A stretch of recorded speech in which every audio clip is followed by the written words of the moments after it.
And so the dragon flew its way south to the sleepy village, the fertile lands of Brent Pelham. It came on a clear blue sky as the harvests were being gathered.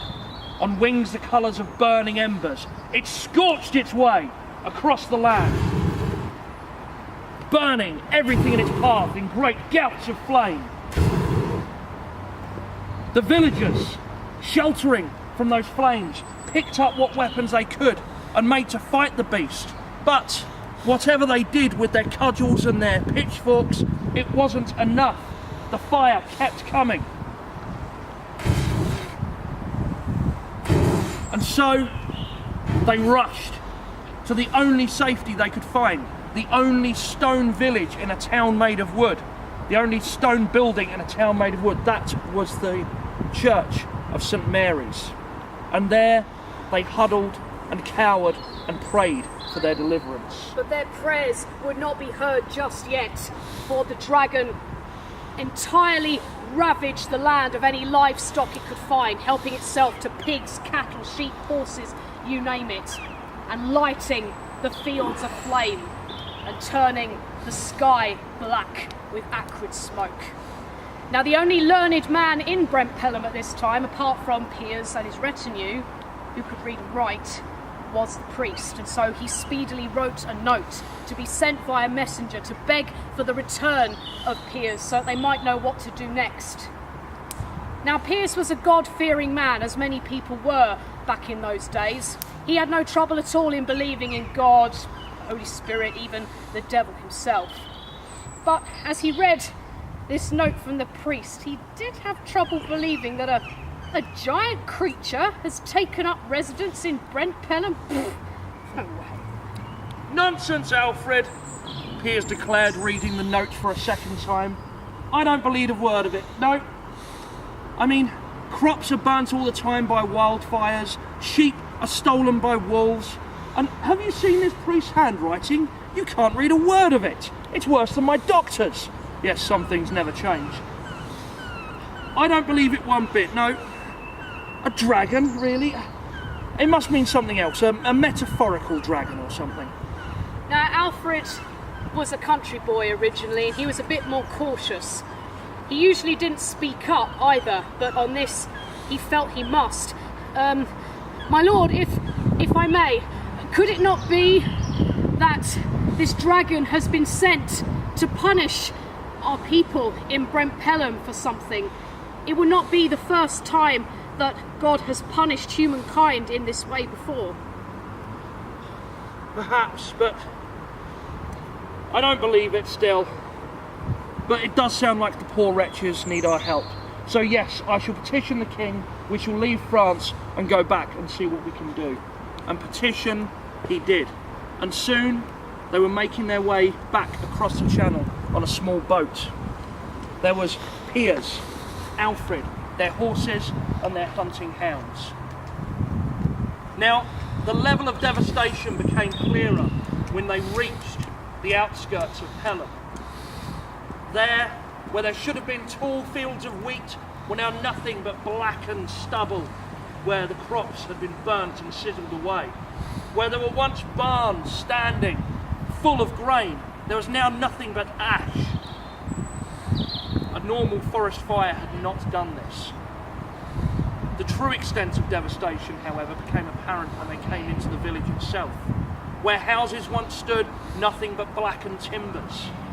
Where carts and stalls once did a booming trade in their market, nothing but rubble and blackened wood. Something unnatural was happening. Alfred fearfully gulped and dismounted, making his way back towards what was, once upon a time, their favourite tavern. Oh. Only to fall straight down a giant sinkhole.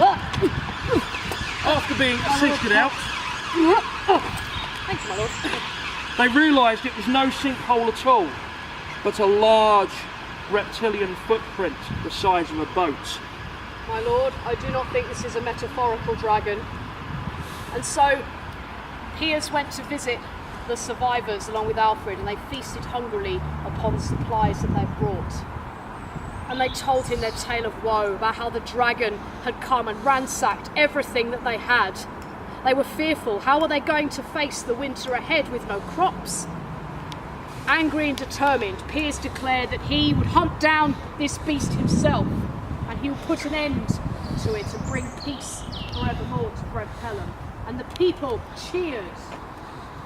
I said the people cheered! Hooray! Thank you. And they blessed Piers, his horses and hounds, and gave them good luck for their task ahead. And as the sun began to set, the dogs sniffed the ground rapidly and picked up the scent of the beast, and they bounded onwards. Piers mounted his horse and went on ahead with Alfred riding dutifully but fearfully behind him. As they neared the cavernous entrance to the cave, smoke billowed out. The ground around it was blasted and cracked by heat. The horses gnashed their teeth and whinnied. The dogs bared their teeth, their hackles raised, growling. And then 2 luminous eyes appeared in the darkness. The flashing scales on the dragon's chest, great beating wings, and then a great burst of flame shot out. The group was scattered by the flames. "This is it, Alfred, this is it! Hand me my spear, would you, and take the hounds?" I will, sir. Godspeed. And so,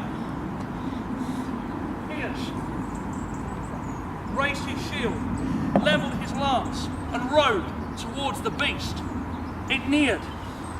He levelled his spear straight at the beast's heart, but then another great burst of flame issued forth.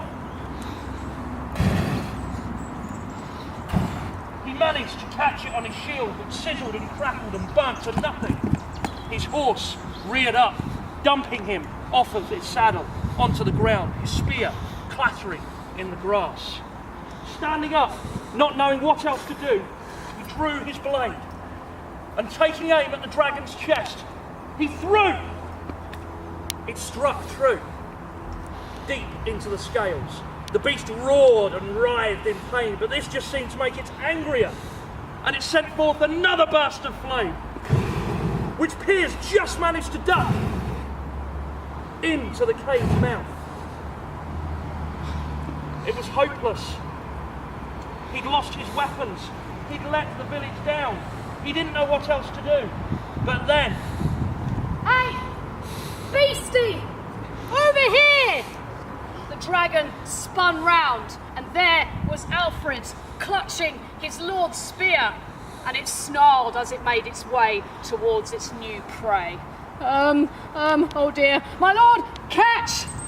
He threw the spear towards Piers, who caught it expertly, and without further ado, he began to climb up the back of the dragon, clinging onto the scales for dear life.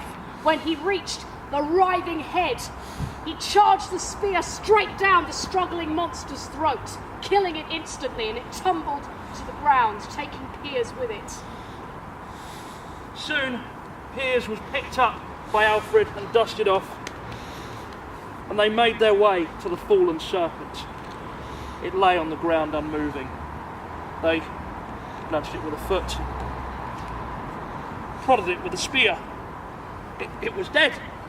It was dead. They'd done it. They'd done it. Yes, yes. Ha-ha. And then the laughter died in their throats, for another figure emerged from the cave's mouth.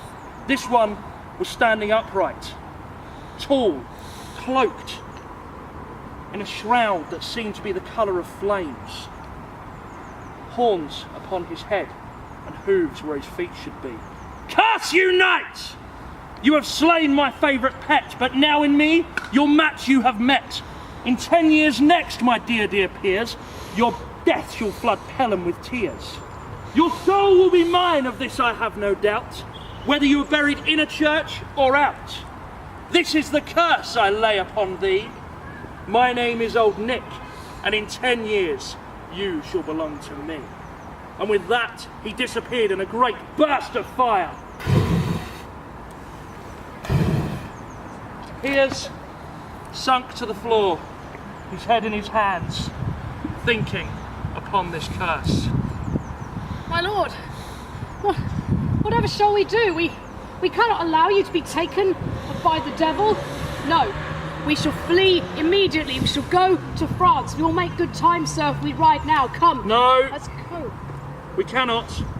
What makes you think we'll be safe from the devil in France? By all accounts, that's where the devil's from. No. We will stay in Pelham. We will rebuild. I have 10 years left. The devil will not have the best of me. And so, Piers and Alfred rode on back to Brent Pelham, where they were greeted warmly by their survivors that were left. And then began the heavy work of rebuilding Brent Pelham to what it once was. And Piers promised them that the sun would rise again on Brent Pelham and bring prosperity once more. And they helped their people face the hardest winter they'd ever faced. Now 10 years came and went, and the scorched land did heal itself over time and brought plentiful crops, and soon tall timber houses reigned supreme in Brent Pelham once again. But in all this time, Alfred and Piers never told a soul that one day the devil would be returning to take their lord and master away. Now in the 10th year, it was winter once more. And Piers would feel himself becoming weaker and more tired due to illness. And Alfred tended to him as best he could. Even he could not deny that his beloved leader was dying. And all too soon, there was a giant hammering upon the door of Shonks's manor. Here I am, Piers. 10 years have passed. I've waited long enough, and you're mine at last. Now we have some business, you and I. So if you'll be so kind, hurry up and die! Alfred, came the weak words of Piers from his bedchamber. Alfred, do me one last favour. Bring me my bow and my arrows. Take me to the door and there leave me. Leave you? I would not wish for you to die alone like this, master. You have been a good servant and squire, and I leave Shonks Manor to you, but this I must face alone. Old Nick will not be kept waiting. And so he helped his master one last time to the door, and there left him. Old Nick, I'm ready now, but I ask, before I go, you grant me one last favour, one last request. Be a gentleman. How traditional! Well, I suppose it's for the best. Have one last request and he'll shut you up. And so he explained that all he wished to do was to pick up his bow and loose an arrow one last time. And wherever his arrow fell, that would be where his mortal remains were buried. Is that it? Is that all? What a waste of time. Very well. But remember, Piers, whether buried in a church or out, your soul will be mine. And so, with a shaking hand, Piers knocked an arrow on the string. Drawing it back as far as his weakened body would allow, he took aim and loosed. That arrow flew true, through the grounds of Shonks Manor, through the trees, into the town itself, where it struck the north wall of St Mary's Church. There his remains would lie for all of time. Now the funny thing about that is, my friends, is in a church wall is neither in a church nor out of it. It seems he had defeated the devil at his own game. Curse you, Piers Shonks! You have me beat! You tricked me fair, and no more shall we meet. I'll return below while you have your rest, and no more will I offer a last request. And with that, old Nick disappeared in a great fireball back to hell where he belonged. Piers chuckled to himself before taking his final breath and collapsed to the ground dead where Alfred found him. His faithful servant gently picked him up and carried him all the way to St Mary's Church, where he bade the priest that the bravest lord and knight in all of Hertfordshire be buried where his arrow had struck. And to this day, if you go to the village of Walken and visit St Mary's Church. Walken? Near Walken, Brent Pelham. If you go to the village of Brent Pelham, near Walken, and visit St Mary's Church, there you will find this brave knight's tomb, and above it the story of how the bravest knight in Hertfordshire saved his town from the fires of a dragon and saved himself from the fires of hell. Thank you very much.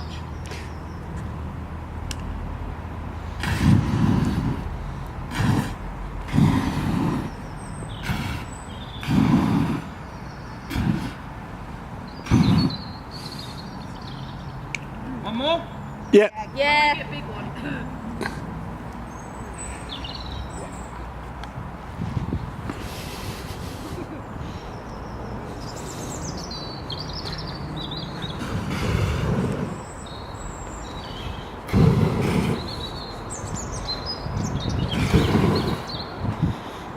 Thank you very much. Thank you very much, everybody. I lost some beers.